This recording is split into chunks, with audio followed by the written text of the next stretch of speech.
Merhabalar, Filiz Gökdemir. Ben eğitim koordinatörü. Canlı yayında bugün ne dikiyoruz sizlerle birlikte? Tafta bir etek dikiyoruz. Açıkçası seçtiğimiz kumaş çok şık olduğunu düşünüyorum ben. Yaptığımız modele de çok yakışacağını düşünüyorum. Umarım sizler de benimle aynı fikirde olursunuz. Dikim bittikten sonra hep beraber görmüş oluruz. Geçen hafta ne diktik? Geçen hafta kapitone kumaşlarımızdan şöyle bir ceket diktik. Çok pratik. Bunun istediğiniz rengin ve istediğiniz boyunu dikebilirsiniz açıkçası. Biz tabii ki uzun diktik ama siz şöyle kısacık da kullanabilirsiniz. Chanel ceket gibi. Evet, arkamda görüyorsunuz. Matmazel'in arkadaşları geldi, kankaları geldi. Yeni mankenlerimiz geldi. Bunlardan program içerisinde de bahsedeceğim. Daha sonra muhteşem. Bir iki güne sanırım bugün yarın siteye de girmiş olacak fiyatlarla birlikte. Şu an onların hazırlığı içerisindeler. Girmiş olacaklar. Hemen seçtiğim kumaşı şöyle göstermek istiyorum. Bunun bordo renklisi var. Bu safran diye geçiyor. İçinde böyle hafif sarımtırak görüntüleri var. Kendi üzerinde böyle desenleri var. Düz olanı da var. Bunun birkaç rengi bulunuyor bildiğim kadarıyla sitede. Ben bu rengi gördüm. Zaten bunları görür görmez de açıkçası o etek geldi aklıma. Ben eteğini yapacağım. Siz isterseniz bunu tabii ki açıkçası şu anda genç kızlar bunları nelerde giyiyor? Kadınlardan da bahsediyorum. Sadece genç kızlar değil. Böyle uzun etekler yapılıyor. Beli yüksek. Kiloş tarzında düşünün. Fermuarımı bakın çıkartmadım bu arada. Lastikli de yapabilirsiniz. Uzun etek olarak düşünün. Altına postallarla, çizmelerle, üzerine bir body ile günlük hayatta giyiliyor artık bu tür etekler. Ve ben de bunun çok şık olacağını düşünüyorum. Ben böyle kumaşlarımı 90 santim boyunda kestim. Bana burada hazırlık olsun diye böyle müsait olduğunda yapıyorum. Ve hemen başlıyorum. Başlamadan önce de Uğur telefonumu ver yavrum ya, unutmuşum yine. Haftaya Zara kumaşımızdan pantolon dikeceğiz. Zara deri kumaşımızdan cepli lastikli dizlerinde dikişli çok şık çok güzel bir pantolon dikeceğiz. Şu anda biliyorsunuz moda, herkes her yerde dikişli pantolonlar mağazaları süslüyor. Evet, ben de hemen canlı yayınımı açayım. Her ne kadar bakamasam da, ilgilenemesem de en azından arada gözüm takılıyor. Görmek istiyorum. Filiz Hoca'nın hiç sesi gelmiyor. Filiz Hoca'nın sesi gelecek. Yeterince bağırıyorum gerçi ama. Arkadaşlar YouTube için mikrofon kullanıyoruz ama Instagram'ın maalesef böyle bir şansı yok. Ben hani yeterince yüksek sesle konuşmaya çalışıyorum ama kesim aşamasına falan Aybal'a yaklaştıracak telefonu iyicene. Yaklaştırdığında sesim daha çok çıkmış olacak o zaman. Haftaya dediğim gibi Zara deriden pantolon dikiyoruz arkadaşlar. Çok büyük bedenler 2 boy alacaklar. 2 boy nedir? Bir pantolonun boyu 1,10 santimdir. 2 pantolon yani 2 boy dediğimde de 2,20 almanız gerekiyor. Buna göre ayarlarsanız çok büyük beden değilseniz arkalı önlü 1,5 metreden de cepli pantolon çıkıyor. Bilginiz olsun. Evet, ben hemen geçiyorum kumaşımı çizmeye. Şöyle 90 santim boyunda kestim ben. Tersinden katlıyorum. Şu şeyleri, detayları çok güzel. Bayıldım ben. 2'ye katlıyorum arkadaşlar. Pardon, 2'ye katlamıyorum. Pile yapacağım çünkü. Belimizi ölçtük. Belimiz 68 santim.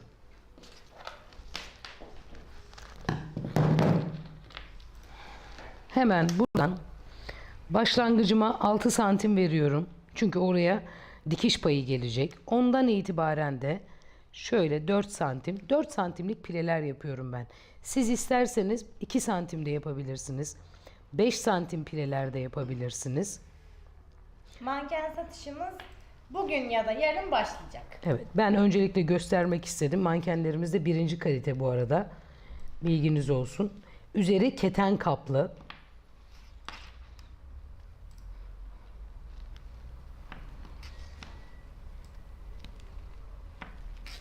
...68 lastikli yapacağım için...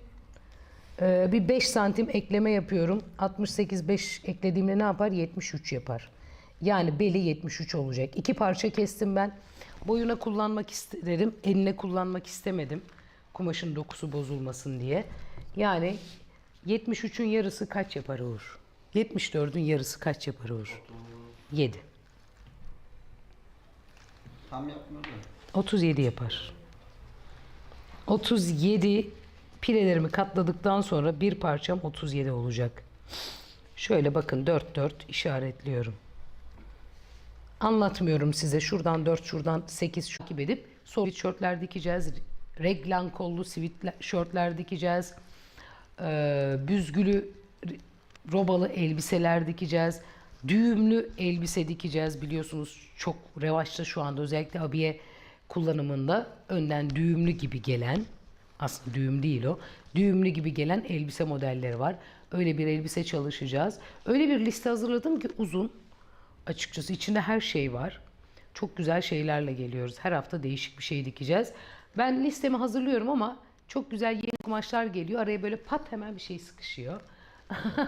O yüzden özellikle haftaya deri pantolonu diktikten sonra bizim çok güzel kaşelerimiz var. Biliyorsunuz Chanel kumaşlarımız var, tweed kumaşlarımız var. Onlardan yine sıfır yaka, önden düğmeli ceket tarzında kabanlar bu sene çok moda. Şöyle basene kadar düşen, dar kollu, önden boydan boya düğmeli, cep kapaklarına düğmeli, süslü olan öyle bir ceket dikeceğiz. Kaban dikeceğiz daha doğrusu. Ceket de değil. Astarsız. Tabii ki canlı yayını astarsız dikmek zorundayız ama astarlı videolarımız çok fazla var. Evet, Yağmurlu Uğur bir bekliyorum. demişler. Evet, Devam trench ederiz coat da ama var. İnternetimizde bir problem var. Canlı yayınlarımız kaydediliyor. İzleyebilirsiniz sonra tekrardan. Instagram'da ve YouTube'da. YouTube'da da kumaş fırsatı diye. Orada Evet, izleyebilirsiniz. evet. Bütün videolarımız. Filiz Hanım ribanaların kullanımını da iyi anlatıyor. Evet, onları sweatshirt Kumaşa diktiğimde, nereden? onları sweatshirt diktiğimde tek tek de anlatırım. Başlayabilir miyim Uğur? Tabii başlayalım. Evet, 4 santimden 4 santimi alıyorum. Bakın arada bir taneyi bırakıyorum. İkinciye birleştiriyorum. İğnemi takıyorum. İğne kullanımın önemli de. Tabii kesinlikle, kesinlikle, yani bunu iğnelemeden yapamaz. Ezber de yapabilirsiniz. Profesyonelseniz hiç sıkıntı yok. Şuralara bir iğne takın, hiç başınız ağrımasın.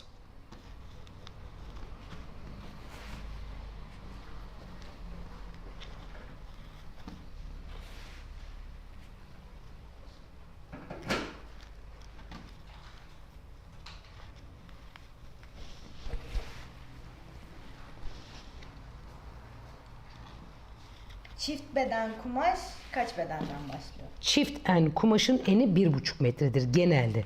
1,40 ile 1,50 arasındadır. Arkadaşlar, ona göre bunu 4'e katladığınızda bedeninizi çıkartıyorsa çiften kumaş size yeterli demektir. Ama 4'e katladığınızda bluzde ve tunikte yetebilir ama uzun elbise yaptığınızda yetmez. Çünkü aşağıya doğru uzun elbisede çoğalttığınız için yetmeyebilir. Ölçümler hep ona göre. Rigaları her şeyde kullanıyoruz zaten yani. Bizim öyle YouTube'da var zaten. Her yayınımızda riga kullanıyoruz. Mesela kalıp videoları çektik. Evet, onlar Tamamen rigalarla yaptık. YouTube'dan ben- bulabilirsiniz onları. Tabii ben genelde riga kullanarak yapıyorum. Ne demiştim ben? 37 santim. Hemen şurayı ölçüyorum. Makinem Bakalım. üstü pis sıkmıyor, ne yapabilirim? Arasına toz kaçmıştır. Şurada plakanın arası toz birikir. Toz biriktiği zaman da maalesef burası 35 santim oldu. Şuradan hemen 2 santimlikte ölçümü alıyorum, dikiş payımı ve kesiyorum. Bu benim ön parçam. Önü arkayı ben ayrı yapacağım. Kumaşın eni bir olmadığı için. Eğer ben buna ekleme yaparsam dikiş ortada bir yere gelir. Açıkçası o da çirkin bir görüntü oluşturur. Belki pilenin altında kaybolur ama öyle bir şey istemiyorum.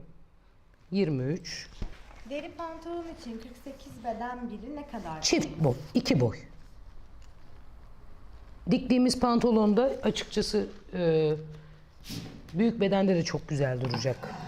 Gayet güzel standart bir beden dikeceğiz. Ben hani küçük beden dikeceğim ama zaten size anlatıyorum hani ölçülerini nasıl kullanacağınızı. Ki büyük beden kalıplarımız da var YouTube'da. Şöyle diktim. Yine aşık olduğum muhteşem makasımı Makas. elime alıyorum. Ayrıca bunun böyle baktığınızda ağır görünüyormuş gibi düşünmeyin. Çünkü kulpu demir değil. Farklı bir plastikten yapıldığı için hani ben normalde böyle ağır terzi makaslarını taşıyamıyorum açıkçası. Çok ağır geliyor. Ama bunun hafifliği falan o kadar güzel ki kesinlikle sizi yormuyor. Böyle yağ gibi kayıyor. Ya böyle makas her dikişçinin rüyası. Bir makasım daha var. O da gelir gelmez onu da göstereceğim haftaya inşallah. Evet. Parçamı çıkarttım. Bu benim ön bedenim. Açtığımda böyle duracak. Daha geniş, büzgülü bir şey istiyorsanız pile yerine büzgü de yapabilirsiniz. Çok sık büzgü. Çok sık büzgü yapabilirsiniz. Bu kumaşta kiloş yapmadık. Düz olsaydı kiloş da yapabilirdiniz. Kiloş yapmadım çünkü desenleri var. Eğer kiloş kesersem açıkçası kötü bir şekle bürünecekti. Ben o yüzden hiç kiloş işine girmedim. Şöyle cetvelimi de alayım. Böyle kendimi yormadan. Niye yoruyorum ki ben kendimi? Evet. Şöyle 6 santim başlangıcımı vereyim. Sonra da oradan devam edeyim. 18 22 26 böyle devam edeyim. Krep kumaşların hangi türlerinden abiye elbise daha güzel olur demişler. Krepin hepsini Biz peluş dikim yapacak mısınız demişsiniz. yaptık. Yaptık. Peluş dikimi yaptık. Arkadaşlar YouTube'daki problem için o zaman hemen şurada 10 saniye bir tekrar edeyim. Kumaşımı aldım. Bel ölçümü aldım. Başına 6 santim bıraktım. Sonra da 4 pile payı bıraktım. Bunu ister 2 ister 3 yapabilirsiniz. Pile payı her zaman 2 katıdır. 2 santimde birebir olarak geçer. Bakın şöyle de kıvırıyorum. Kaçırdığınız bir şey olmadı. Şöyle bakın alıyorum. Bir tane bırakıyorum. İkinciyi ortaya getiriyorum. Öbürünün üstüne getiriyorum. Bakın. Şu şekilde pilemi oluşturuyorum. Makasımız ve krep kumaşlarımız kumaşfırsatı.com'da sitemizde mevcut. Peluş dikim videomuz da Instagram'da ve YouTube kanalımızda var. Eğitim almak isterseniz de dikiş atölyelerimiz var. Evet, dikiş atölyelerimiz var arkadaşlar. Instagram'dan Filiz Gökdemir Tasarım ya da Kumaş Fırsatı Instagram'ına yazıp bilgi alabilirsiniz. Günlük atölye çalışmalarımız da var. Yayınlıyoruz zaten devamlı. 4 haftalık dikiş kurslarımız da var. Hangisine isterseniz katılabilirsiniz. Henüz online eğitimimiz yok. Bu arada bir müjde vermek istiyorum. Gördüğünüz pasport kızımı çıkarttım. Makineler geliyor arkadaşlar. 150S, 260C ve pasport geliyor. Birkaç güne, en geç bir haftaya stoklara girecek. 260C şöyle gösterelim Uğurcuğum. 260C, 150S zaten benim devamlı kullandığım makineler ve pasport. En geç bir haftaya kadar stoklara gireceğini düşünüyorum. Şimdiden kaporanızı yatırıp ayırtabilirsiniz. Biliyorsunuz stoklarla sınırlı oluyor ve kalmıyor. Bakın pembelerde öyle söyledim. Almadınız. Çok pişman oldunuz. Bir günde bitti. Ben size söyleyeyim. Makinalarımız geliyor. Müjdeler olsun. Almak isteyenler, almayı düşünenler. Henüz tabii ki fiyat belirlenmedi. Gelir gelmez siteye girecektir. Günlük atölyelerimiz için Kumaş Fırsatı'nın Instagram'ına ya da Filiz Gökdemir Tasarım Instagram'ına mesaj atabilirsiniz bu arada. Evet, hemen ölçümü alıyorum.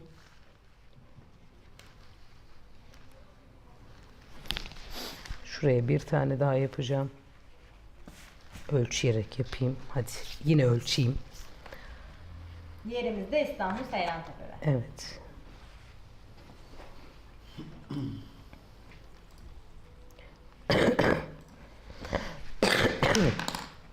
Evet, bakın bir dörtten alıyorum. Ortada bir dördü bırakıp diğerinin üstüne katlıyorum. Ferace dikeceğim hangi kumaş? Medine ipeği olabilir. Medine ipi olur, krepler olur, dalgıç kumaşlar olur. Evet, bunu da diktim. İğneledim, pardon. Önünü çevirdim. Şöyle. Hemen bel ölçümü alıyorum. Kemerimi de kesip hazırlayacağım. 40.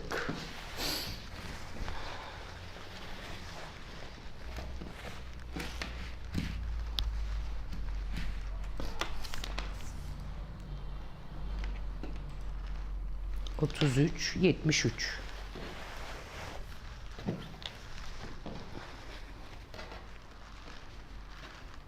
Gördüğünüz gibi geniş bir kemer kullanacağım. Hemen ölçüyorum. 11 santim. 73'ün yarısı. 36,5. Şaka yapıyorsun. Uğur. Bu Yani anı beklemiş. vallahi hemen şuradan. Dikkatimi vermem. Vallahi şoktayım yani.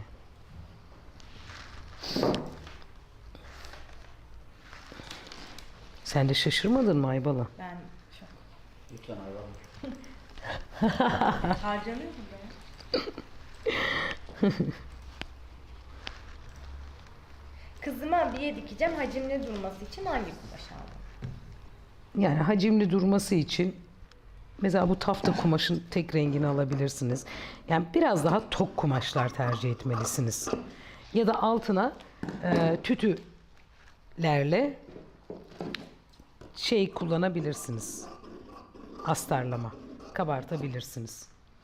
Hani brokar, jakar, tafta, organze tarzı kumaşlar hacimli durur. Evet, kemerlerimi de diktim. Ben şimdi hemen makinalarımı çekiyorum. Makinalarımı çekerken Uğur'dan da 10 santimlik lastik rica ediyorum. 10 santimlik lastik. Evet. Yeni kaç? 60 santim yeterli olur. Merhaba Filiz Hanım. Kalıp çıkarırken ön bedenden yukarıya doğru 3 santim çıkarak arka beden omuzunu çizmiştiniz. Sebebi ne? Evet. Siyah. Evet, sebebi nedir? Sebebi her zaman için arka bedenin üst bedenden arka robanın yüksek olmasıdır arkadaşlar. Hani hazır aldığınız giyimlerde şöyle ikiye katladığınızda hep buraya doğru pay düşer. Bizde o 3 santimlik 3 santim standarttır bu arada. Ben pratik yaparken onu koymuyorum o payı ama onu da biliyorsunuz önden 1 santim, 1,5 santim eksilterek göstermeye çalışıyorum. Ama kalıp çıkarttığımızda, kalıpla yaptığımızda mutlaka 3 santimlik yükseltiyi verirsek çok daha iyi olur. Hani omuzum arkaya gidiyor diye şikayet ediyoruz ya. İşte o şikayetleri engellemek için biraz daha yüksek yaparsanız arkayı, yalnız koldan yukarıya, kesinlikle bedenle bir ilgisi yok. O tamamen arka robanın yüksekliğini veriyor. Şuradan geliyor hafifçe öne, önümüz arkaya gitmiyor. Yakamız arkaya kaymıyor. Onun için veriyoruz o yükseltiyi. Olur mu? 10 yokmuş. Olur, 8 olsun. 8 yaparız. Tamam, şimdi hemen Uğur da gelsin. Çünkü nasıl ayarladı açıyı bilmiyorum. Hemen dikişimize geçelim. Bu arada ben de geldim. Merhabalar. Reşte hoş geldin. Reşte geldi. Reşte ile güzel güzel Reels'lar çektik.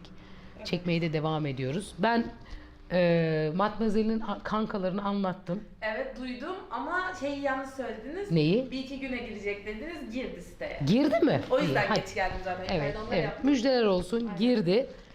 Sitede şu anda mankenlerimiz. Aynen. Arkadaşlar birinci kalite. Zaten şöyle de söylemek istiyorum. En ufacık bir sorunda kumaş fırsatı her zaman burada. Danışmadaki arkadaşlarımız size her konuda zaten yardımcı oluyorlar. O güvenceyi artık almışsınızdır diye düşünüyorum zaten. Biz hep buradayız. Aldığınız her şekilde nasıl kumaşlar alıyorsunuz, geri gönderiyorsunuz. Hiç sesimiz çıkmıyor, böyle gariban gariban kestiğimiz kumaşları bize geri gönderiyorsunuz. Yani arkadaşlar bakmayın, sesini çıkartmıyor ama olmaması lazım böyle bir şey tabii ki. Bilemeyeceğim tabii nedenini. Kızlarımız hazır. Tamamen profesyonel terzi mankenimiz var. Kollular var, paçalılar var. Bir de düz Matmazel'in ikizi var. Ortadaki aynen Matmazel'in ikizi şu ikinci sıradaki olan. Göstereyim. Şu. Aynen. Profesyonel. O yanındaki en basic modelimiz o. Evet. Bu iğne batabiliyor süngerli. Bizim Üstü desteğimiz keten. olanların hepsi keten. Ama siz özellikle jersey kumaş yani Matmazel'deki gibi isterseniz O tarzda da yapılabilir. Şu anda hepsinin üzerinde biliyorum kumaş fırsatı logosu var. Buraya özel olarak geldiği için böyle. Ama size böyle Ama gelmeyecek. Size logosuz gelecek. Evet. Ama mesela bir markasınızdır ya da üreticisinizdir, atölyesinizdir. Kendi markanızı bastırmak istiyorsunuzdur. O zaman ürünü aldıktan sonra bize WhatsApp'tan yazmanız Onu da yeterli. yapıyoruz yani. Onunla ilgili Süper. kendi logonuzda Çok iyi. çalışabiliyoruz. Sıkıntı yok. Yani kendi Aklınızda logonuzu olsun. isterseniz basıyor arkadaşlar. Şapka mesela yapımında kullanmak istediğinizde görüyorsunuz. Bunları da Bu tercih dokuzlar edebilirsiniz. çıkabiliyor. Kafalar Kafalar çıkıyor. çıkabiliyor. Evet. Bunun kolları çok pratik çıkıp takılıyor. Şöyle söyleyeyim. Bunun kolları çok pratik. Buna bayıldım ben. Gerçekten Bayıldım ama çok Murat güzel. bana vermedi. Kullanırım ben dedim. Vermezsen verme. Gerçekten bayıldım. Mükemmel mankenler. Evet ama Matmazel'in yerini hiçbir şey tutamaz benim için. Yani Matmazel şimdi yapmayayım kızın günahını almayayım Dekorasyon yani. olarak da bu arada çok Evet güzel. çok şık duruyor. Hani Yani kumaş o kadar kaliteli ki şık duruyor açıkçası. Evet ben iğneledim gördüğünüz gibi. Hemen iğnelerimden alıyorum. Şöyle. Ve şuradan incecik bir dikiş geçiyorum. Pilelerin açılmasın diye.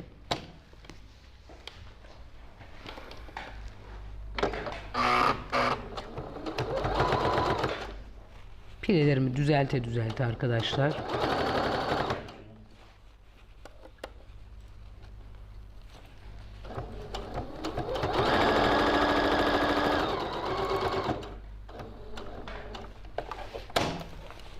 Burada iğnem kalmış.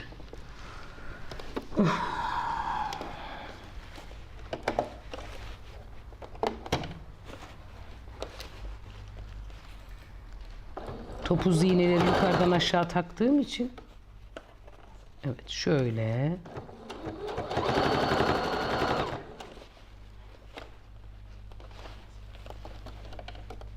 İğne içeride konumu. Ya biliyorsunuz kızımla uzun zamandır ayrı kalmıştık. İğnemi içeride tutuyorum. Hiç beni yormuyor bakın.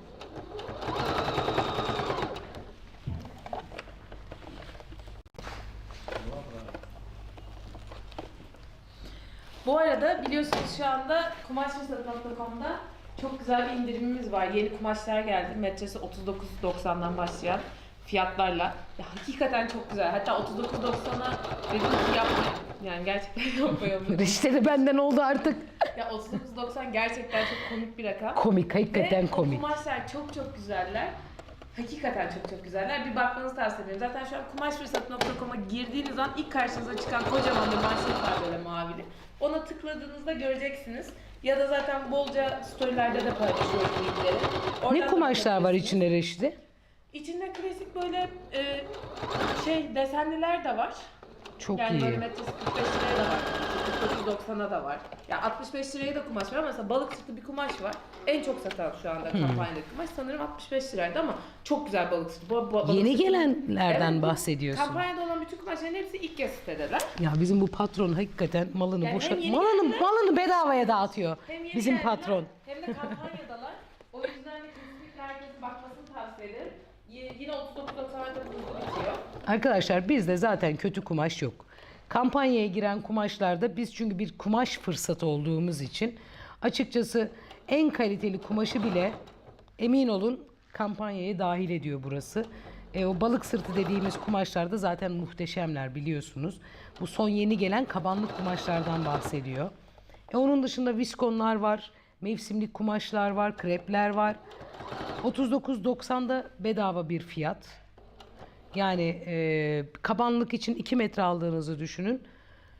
120-130 liraya bir kaban sahibi olacaksınız. Hemen bitiyor ama söyleyeyim. Evet. Yani kampanyayı kaçırmayın. Hemen inceleyin. Ben şöyle bir göstereyim.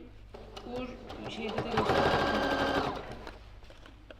Hemen geliyorum. Bir saniye istiyorum. Şöyle nasıl göstereyim? Senin gösterecek biz şu an gösterebiliriz değil mi hocam? Evet ben burayı dikiyorum zaten. O zaman şuradan şöyle. Şimdi kumaş.com'a girdiğiniz an ilk karşınıza çıkan manşetimiz bu. Tıkladık. Burada 39.90'dan başlayan kumaşları görebiliyorsunuz. Mesela bu tarz embolikra pamuk kabardinlerimiz var çok güzel. Ya da poliskonlar olabilir. Şöyle mesela birine tıklıyoruz. Burada diğer resimlerini görüyorsunuz. Burada ürünümüz. Burada her zaman açıklamalar. Burada kaç metre kaldığı ve işte nasıl ekleyebileceğiz, sepete ekle. Burada da kumaşla ilgili gerekli bilgiler. Şurada ne dikilir, kaç metre gerekirden de aşağı yukarı ihtiyacınız olabilecek metrajı buradan inceleyebilirsiniz. Bu şekilde. Süper. Kampanya, makine kampanyalarından da bahsettim ben Reşide. Makinalarımız çünkü 1-2 haftaya kadar sitemize girecek. Bir hafta dendi ama bir hafta 10 günü ne olacağı belli olmaz açıkçası. Dendiği günde mutlaka olacağına inanıyorum ben ama şimdiden açıkçası makinenizi alabilirsiniz, ayırtabilirsiniz. Alın, gelir gelmez zaten siparişiniz size yönlendirilecektir. Ne dedim? 150S, 260C ve pasport. Basing, alt grup, elimde makinem olsun, kaliteli olsun, alt grup olsun dediğinizde 150'yi tercih edebilirsiniz. Hafif orta bir makine istiyorum dediğimde 260'ı gerçekten mükemmel. Makası olsun, iğne içeride olsun, ne bileyim hızı olsun, hız yavaşlatma olsun, pedalsız kullanım olsun dediğinizde de kızımız pasport 3.0'ı alıp kenara koyup ömür boyu kullanıp diğer ikisi de dahil kullanıp kızınıza, torununuza bırakabileceğiniz bir makinedir PAF. Bunu hiçbir zaman unutmayın. Evet, ben şöyle pillerimi sabitledim. Hemen alıyorum. Düzü düzüne denk gelecek şekilde arkadaşlar. Üst üste yerleştiriyorum ve kenarlarından dikiyorum.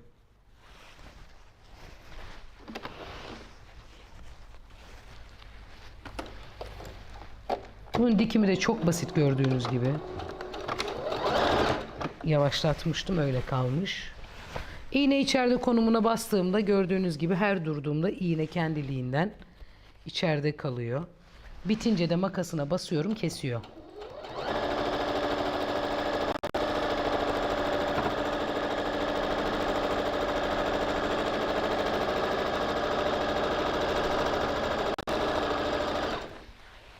Ben böyle düz yaptım ama siz bu eteğin mesela eteğinin daha geniş olmasını istiyorsanız eteğin altını evaze olarak açıp bel oyuntusu verebilirsiniz sadece. Yani beli 70 santim, hani 35 santim işte boyumuz var. Ne dedik? 2 katı oluyor. Ne yaptık? 1,5 metre bir tarafa yaptık. Siz mesela onu 2 metreden katlayıp eteklerini şöyle açabilirsiniz keserken. Daha geniş olur.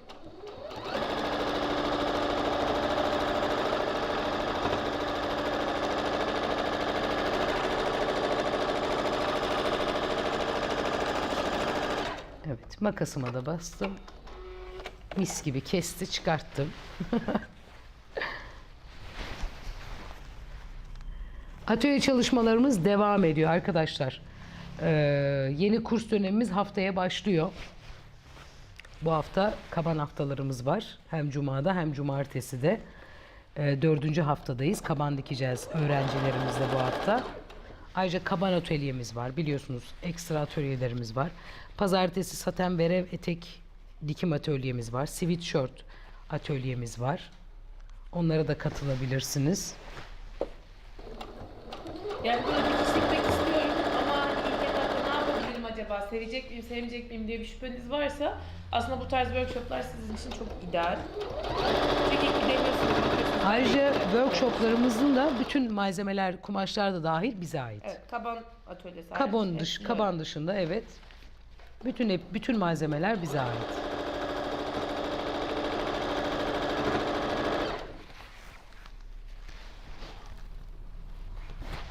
Bu kumaş da orijinal güzel bir kumaş. Çok güzel.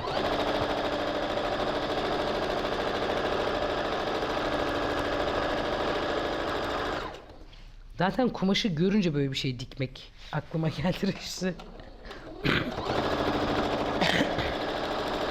Hani şöyle söyleyeyim. Ben düşünüp de gidip ona göre kumaş aramıyorum. Kumaşı görünce ona göre model aklımıza geliyor. Aklıma geliyor, ona göre dikiyorum. O yüzden mesela çoğu zaman dikeceğim dediğim şeyi değiştiriyorum. Evet, hemen bunun overlock'unu çekiyorum ben.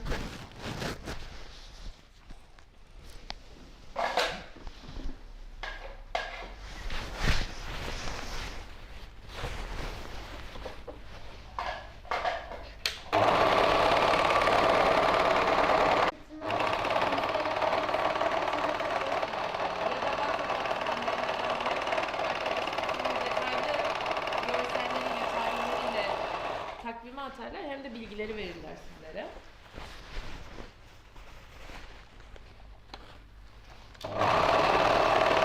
Haftaya Zara Deri'den pantolon çıkacak. Evet. Hayatımda pantolon çıkmamış. Çok.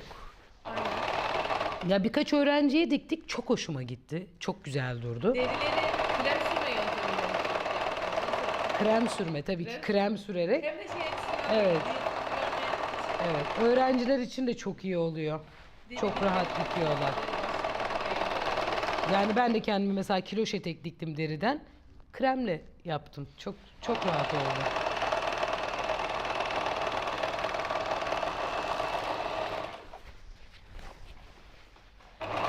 Ve son moda olan dikişli dikeceğiz Reşide. Dizlerinden dikiş koyacağız model olarak. Bak mesela seninkinde de var.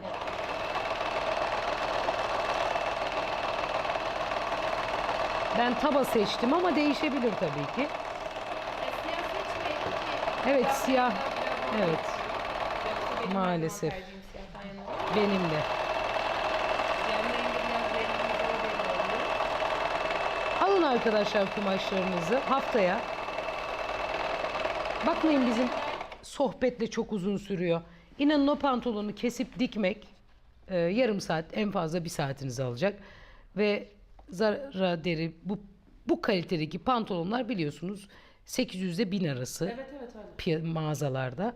Yani siz 2 metre 1 metre küçük bedenseniz kumaştan 1,5 metre cepliğe gidiyor.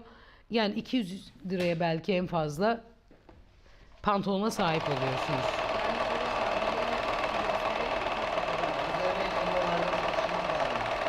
Ne lazım? Sonradan ya da DM'den yazabilirlerse arkadaşlarım şardonu değil bir gösterelim mi? Şöyle şardon dediğimiz şey şu içindeki o yumuşak kısmı. Burası da şöyle göstereyim. Yani şunu söyleyeyim açıkçası. Boyundan değil ama elinden esnek. Hani bu tarz deri kumaşları giydiğinizde üşürsünüz. Bir üşüme hissi gelir. şu şardon sayesinde Ama bu üşümezsiniz. kumaşta evet şardondan dolayı olmuyor. Öğrencimiz geçen hafta yaptık giydi tabii hemen burada. Yarım saat sonra çok sıcak ateş bastı ter bastı dedi. Çıkarttı tekrar üzerinden altında çorabı da vardı. Yani bunda üşüme hissi yok. Öyle Evet, söyleyeyim. Kış ya. Evet. Bu Zara derileri kesinlikle tavsiye ederim. Hakikaten çok güzel. Benim- YouTube kanalımızda da yeni Damla Toral'ın çektiği bir tane çok güzel bir jile Evet. var. Siyah. Ben de bayıldım Zara ona çok deriden güzel yaptı. yapmış. Kesinlikle tavsiye ederim onu da izlemenizi. YouTube kanalımızda Kumaş Fırsatı. Evet, kemer için kestiklerimi de hemen şöyle düzü düzüne bakar vaziyette dikiyorum.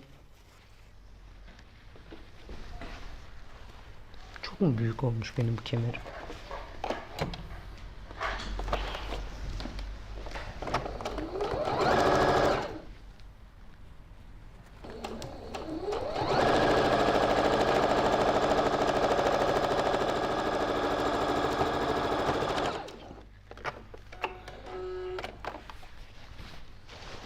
Hemen şöyle belime bir bakayım.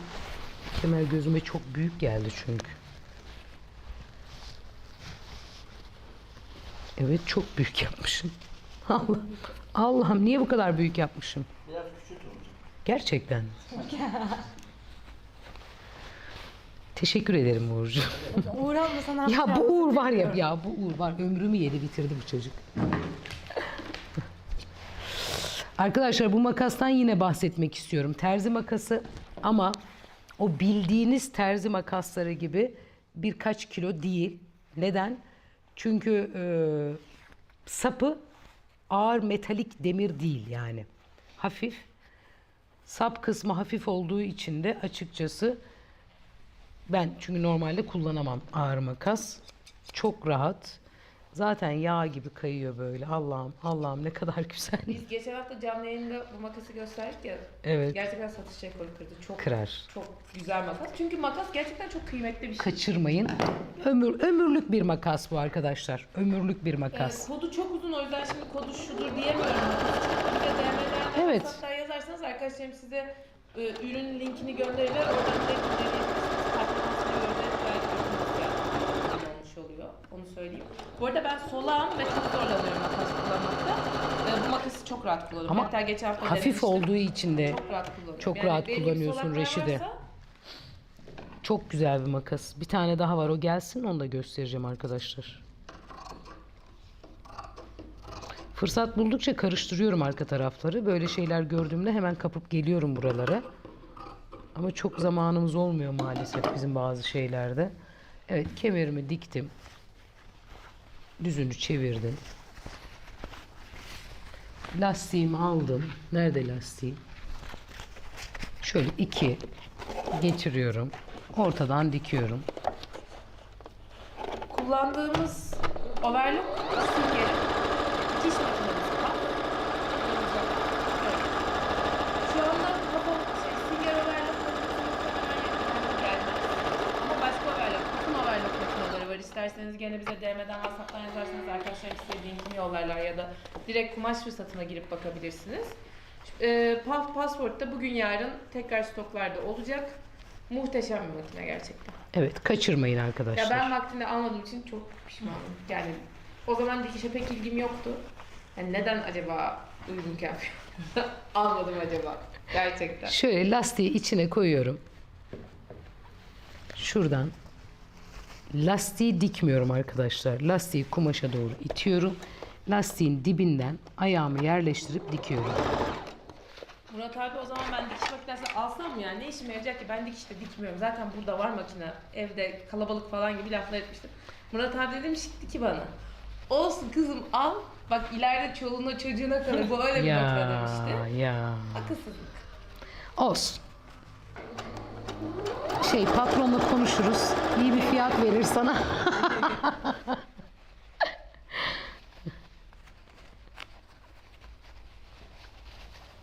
Yani makinenin fiyatı henüz belli değil. Şu anda evet, ben bir şekilde yapmaya ama geldiğinde Instagram'dan yayınlıyor olacağız. Siz lütfen bildirimlerinizi de açın. Hem hikaye bildirimlerinizi hem de post bildirimlerinizi açın. Arkadaşlar- Sık paylaşım yapıyoruz. Ve hep altlarda kalıyor doğal olarak ama binlerce ürün olduğu için de hepsini her gün paylaşmamız maalesef. Şimdi biz niye ben mesela bugün fiyatlar güncellenecek. Onun bilgisini vereyim. Bugün fiyatlar güncellenecek ama makine stoğu açık görünmeyecek. Dediğim gibi arzu ediyorsanız fiyatlara bakın. Taksit de yapıyoruz çünkü 6 aya kadar taksit yapıyoruz değil mi? 3 mü? 3 aya kadar taksit de yapıyoruz kredi kartına. Alın makinenizi. Stok güncellenecek çünkü geldiği zaman bir hafta 10 gün içinde. Makinenizi alın, ödemenizi yapın. Kenarda dursun. Stoğa girdiği anda makineniz kargoya verilecek. Kaçırmayın. Biliyorsunuz gelene kadar fiyat değişebilir. Bilginiz olsun.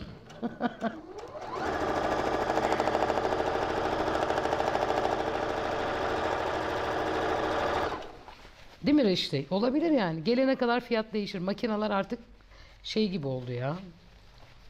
Altın gibi bir şey. Ya evet, dolar altın yani. Zaten o dolara bağlı ürünler bunlar. Günlük değişiyor. Değişiyor. Değişiyor evet. Ya böyle bir Bizden bağımsız ya. böyle bir satış da yapabiliriz. Aslında biz Hani onu siteden alamazsınız. Arkadaşları ararsınız DM'den. Yazın, onlar hemen sizin satış işleminizi gerçekleştirirler. Ne yapıyoruz? çok az story atıyorsunuz denmiş de aslında çok fazla atıyoruz. Biraz Ne yapıyoruz? Çok az hikaye Hikaye paylaşımımız oluyor paylaşımı. demiş. Yani aslında çok fazla yapıyoruz ama sürekli ürüne boğmuyoruz aslında.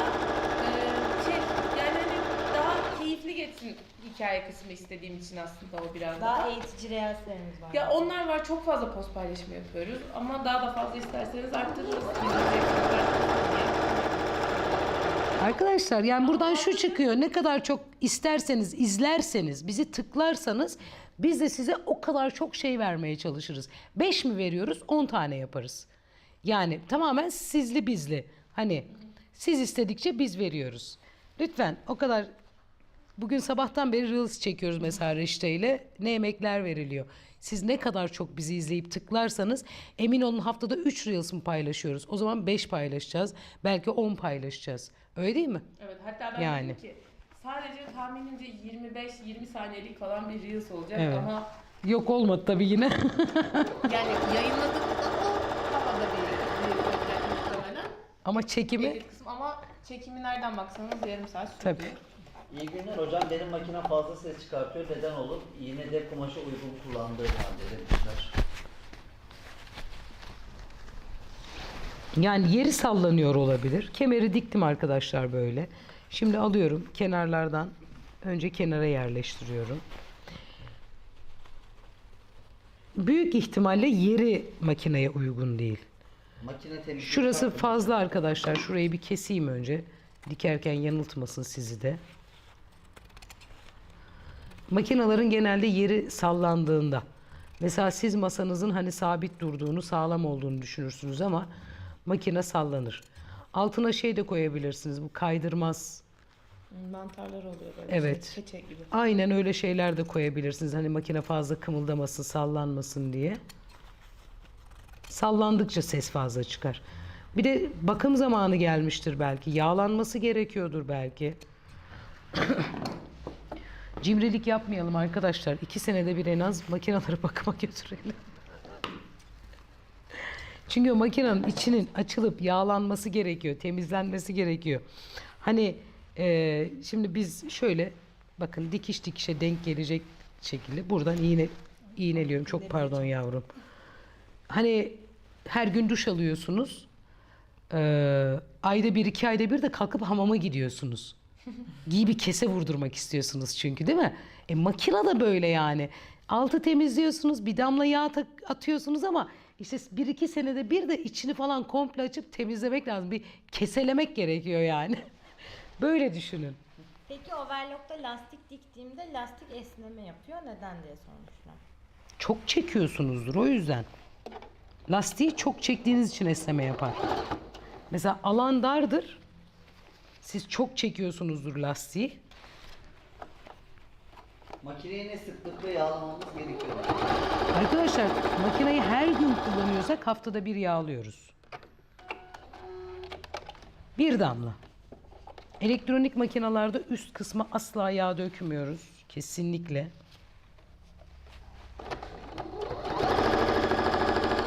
Yine dikişin üzerinden dikiyorum.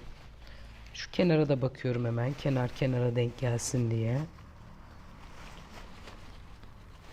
Aslında bizim bu makine yağlama, işte makineye iğne, iplik takma gibi videolarımız var. Hepsi Reels'larda. Ben şimdi artık onları tekrardan çok aşağılarda kaldılar bu zaman içerisinde. Sürekli paylaştığım için. Biraz böyle araştırmak, bakmak lazım. Yani Reels bölümüne gidip biraz böyle aşağılara inmek lazım. Yoksa nasıl yağlanırdan tutun da bebe overlock'u nasıl dikilire kadar birçok çok detaylı makine anlatım videolarımız ya da kumaşları anlattığımız işte gabardin kumaşlar nasıl anlaşılır gibi videolar. YouTube'da da çok mevcut bunlar ama tabii Reels biraz daha telefonda insan bazen bakmak istiyor. Şimdi onları tekrardan revize edeceğiz, tekrardan paylaşacağız, yeniden çekeceğiz. Sizler için daha böyle yeni nesil tarzı yapacağız. Ama aslında var birçok Öyle video. mi? Yeni dijital teknikler mi kullanacaksın Reşit? Yok hayır yani mesela daha belki bazılarını daha hızlandırarak anlatacağız. Ha evet. Falan Evet. gibi hani. Çünkü o zaman daha uzun uzun anlatmışız. Biz mesela. alışmışız ya konuşmaya. Konuşmadan video çekemiyoruz. O yüzden de çok uzun sürüyor. Göstermiyor. Değil mi? Göstermiyor. Hiç göstermiyor. Hayır canım. Göstermiyor aslında. Yok kesinlikle hayır. Diz yapmayan eşofman için bizim 2 ipliklerimiz var. 3 ipliklerimiz de var. 3 ipliklerimiz şardonlu. Yani içi böyle polarlı gibi kalın düşünebiliriz. Fazlasıyla sıcaklığı. Emrullah nerede? 2 ipliklerde... Çağır bakayım. Sivitini gösterelim Emrullah'ın. Aa sen mi diktin? Evet. Aa. Tabii ki. Neyden? 2 iplik mi? 3 iplik. Gösterelim. Evet, Evet, sıcak 3 tutar. iplikler polarlı, diz yapmaz. Ya da isterseniz daha ince ipliklerimiz var. Yani iş yukarıdadır. Müsait değildir o zaman. Evet bir Arada arayın o bana zaman. Şey diyor. Abla benim bayağıdır çekmiyorsun. Arada bir gelsin o zaman. Benimle de video çeker misin diyor. Tamam. Evet bakıyorum. Hemen oraya da overlock çekeceğim. Altını da şu şekilde kıvırıyorum arkadaşlar. Şöyle 2-3 santimden. Biraz kalın yapıyorum ben. Sevemedim şu ince alt kıvırmaları bir türlü. İncecik de kıvırabilirsiniz. Şöyle de yapabilirsiniz. Veya böyle. Tabii bunu hani dikiş geçmek istemiyorsanız ne yaparsınız? Elde bastırma.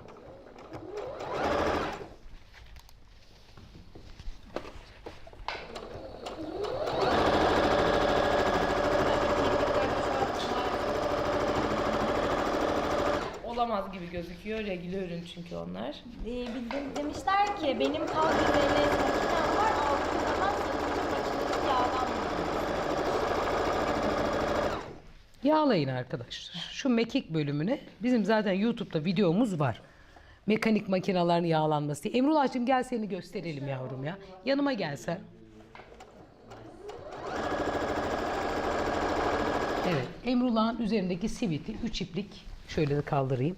3 iplik şardonlu ve sadece overlock'ta diktim. Sadece Yalnız overlock çok güzel kullandım. gözüküyor. Kaş korse mi kullandın? İnce detaylar Evet, falan kaş da var korse şöyle. kullandım ribana yerine Gerçekten de. ona bir yaklaşalım ya. Çok Evet. güzel dikmişsin. Ay, ay, pardon, şöyle geçeyim. Hakikaten çok güzel olmuş. Evet. Üst dikişlerini Şuna geçtik. bayıldım ben. Evet. Şuna Üst bayıldım. dikişlerini Şeyde- görüyorsunuz. Boynunda ve kollarda Riban olarak. Arkadaşlar şey, Emrullah kaş bana bir korse. sivitini getirdi. Hemen koydum, onun kalıbını çıkarttım. Üzerine koydum kağıdı, hemen şipşak 2 dakikada kalıbını çıkarttım. Ben de yarın, Ay Uğur bana bir bakıyor Uğur bana. ben de sivit, Yarın ben yokum. yarın da ben de sivit bir gömlek Dik dik. Mesela şöyle de kestim. Kollarını farklı renk kestim. Kollarını da göster yavrum. Bakın kollarında şurada şöyle dikişleri var. böyle şekilli şükür. Tabii yani. Ve dikimi şöyle söyleyeyim. Sadece overlock'ta dikiyorum. 15-20 dakika sürüyor. Biz de alalım. Dikimi. Yarın Daha getirmek basit. istiyorum. Yarın istersen bir uğra buraya. Ben de kendim Yarın gelirsem inşallah Uğur'a da diktiririm. İnşallah. Uğur sana dikemem, kusura bakma, hayır. Yarın gömlekli, tişört. Ya Emrullah, ben sana söyleme dedim. Kendi kendime ifşa ettim. Görüyorsun değil mi yani? Hayır, reglen kol değil. Farklı bir model. Ya. Şöyle çalışmış. Evet. Emrullah Edişi. Yani çocuğun getirdiği sivit o modeldeydi. Ben de aynısını yaptım. Biz alıyoruz kumaşımızı. Gerçekten Tişörtümüzü. benimki bu model değil ama ben bu modeli istiyorum. Tam dikeriz Ben aynısını. bir tane kendimin çok sevdiğim bir tanem var. Onu getireyim sana. Başıma bela mı aldım acaba? Emrullah defol git. Ya ama şimdi kumaşı da anlatmak için ne yapayım ya? Gerçekten çok İyi niyetimin kurbanı oldum.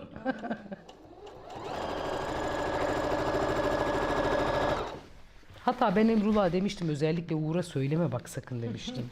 kıskanır. Evet. Ben hocamın dikişlerinden bile anlarım gibi yaptım. Ama şimdi bunu anlamazdınız. Neyi? Bunu mu? Anlarım hocam çünkü siyah da aynı. Evet, doğru. Yeni gelen kot kumaşımız var. Şimdi acaba en son ne zaman baktınız? Yeni gelen bir kot serimiz oldu. İsterseniz bir dediğim linkten bir işte giyim kumaşları. Ay çok güzel kategorisine kot girerseniz kumaşlar var. çok güzel Ben kotlar gördüm. var. Evet. Mesela haftaya dikeceğimiz deri pantolonu siz kottan da dikebilirsiniz. Evet, gayet de güzel olur. Çok da güzel durur.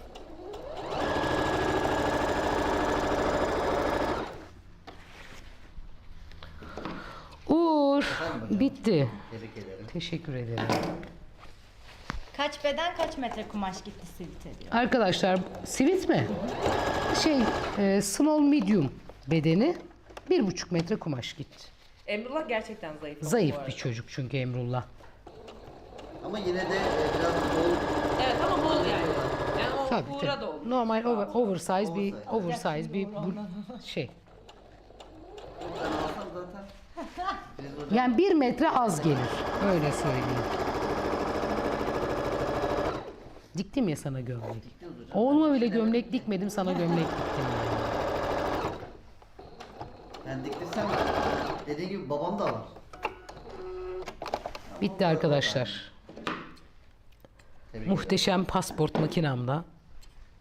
Oh be, ne zamandır pasport kullanmıyormuşum. Çok rahat bu pasport. Evet. Evet hocam hep 150'ye Ben de söyleyeyim Filiz Hoca'nın en çok önerdiği ve en sevdiği makine pasport. bu Pasport. arada. Evet. Yani Bazen gerçekten. özellikle Filiz Hoca neyi önerir diye sorduğunuz için söylüyorum. Evet, Onun en kesinlikle. sevdiği pasport. Hangi kız kıza giyindirmek istersen. Tabii ki buna. Ama nasıl giyindireceğiz şimdi? Bundan geçer. Kolları bunun zaten çok Kollarını basit. çıkartıyor. Hocam kolunun Yani. Kırarım böyle. Bak böyle çok zayıf duruyor bu arada. Evet. Yani kollar olmadığında daha zayıf. Kırarım. Siyah bir tanyem olsaydı ben de denerdim ama maalesef. Aa, Tabii kız bu Tabii kadar şimdi- 38 beden sen tabii biz 34 beden. bizim diktiğimiz İstersen şu kıza diktiğimiz şu anda 34 zarif beden. ayağınızı giydirir misin? Bu ne kızım, böyle zayıflık mı olur ya? Allah Allah ya. Bayağı bir zarif. Yani nedir bu? Bizi kıskandırmak için mi yapıyorsun bunu? Dedim ya benim Reşte kovun bunu ya. Daha demin yukarıda şey diyor, mankenleri giriyoruz siteye. 36 bedenden başlıyor. Neden 34 yok diyor. 34 diye bir insan olamaz. 34 diye bir insan evladı olabilir mi? Son 36 da olur. beni kovaladı öyle. Toplantı öyle. Evet. Ay gerçekten keşke olsaydı. Evet, gerçekten güzel oldu arkadaşlar. Şöyle bir bakayım hemen. Evet, çok tatlı oldu. Ve bu beli böyle. Bakın beli de böyle yüksek bunun. Şöyle düşünün. Burada, çünkü kemer burada. Öyle düşünün. Bakayım. Vallahi çok güzel. Evet. Güzelce de bir ütü vuruldu mu? Biz de şu an. Ama pilelerini böyle pile gibi ütülemeyin. Açarak ütüleyin ki kabarık dursun. Hani böyle pileymiş gibi ütülemeyin aşağıya kadar. Hocam, bunun altına böyle hani tütüler olur. Çok kabarık olmayan. Çok güzel olur. Ama muhteşem güzel olur bunlar. Çok güzel olur. Mesela boyunu biraz daha şöyle yapın. Kısa yapın. Tütüyü de astar gibi koyun. Evet. Alttan da büzgü yaparak çıkartın. O kadar Mesela güzel. daha kabarık durur. Çok kabarık durur, Daha çok güzel güzel. durur. Evet. Üzerine de bir body. Bakın. Üzerine de dar bir body. Altına da bot. Çok yakışır. Günlük. Ben size söyleyeyim, yani sadece düğünlük diye düşünmeyin. Çok tatlı, çok şık duracak. Aybala'ya yaptık bunu bugün. Aybala bunu giyecek. Aynı benim dediğim gibi giyecek. Gelecek, Reşte ablası da çekecek. Arkadaşlar. Derken şu tüyleri şey olmaz mı? Yok, hiçbir şey olmaz. Tersinden ütüle. Tersinden ütüle, hiçbir şey olmaz bu kumaşa. Artık o eski ütüler yok. Yeni nesil ütüler yakmıyor. Hiçbir şey olmuyor yani. Güle güle giy tatlım. Haftaya Zara derilerimizden dikişli, spor dikişli deri pantolon dikeceğiz. Zamanımız kısıtlı değilse cepli yapmaya çalışacağım. Filiz Gökdemir Tasarım benim Instagram sayfamın adı.